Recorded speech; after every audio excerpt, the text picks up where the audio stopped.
Mahindra Bolero pickup வண்டியில் diesel ஃபில்டரில் ஏர் ஏதாவது இருந்தால் எப்படி ரிமூவ் பண்ணுறது, அப்புறம் டீசல் ஃபில்டருக்கு டீசல் கரெக்டாக பம்ப் ஆகுதா இன்னும் எப்படி செக் பண்ணுறது வரைக்கும் பார்க்கலாம்.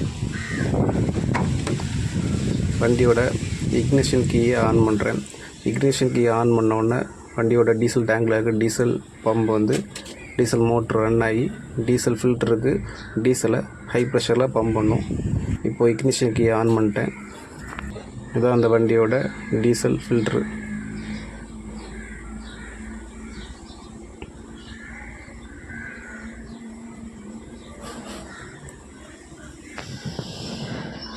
இந்த டீசல் ஃபில்டருக்கு மேலே இருக்கிற இதை கொஞ்சம் லூஸ் பண்ணுறேன். லூஸ் பண்ணும்போது டீசல் வெளியாகும். இதில் ஏதாவது ஏர்லாக் இருந்தாலும் ரிமூவ் ஆயிரும். இப்போ நம்ம டேங்க்லேருந்து டீசல் பம்ப் மோட்டர்லேருந்து ப்ரெஷராக டீசல் வருதான்னு இப்படி கூட நம்ம செக் பண்ணிடலாம்.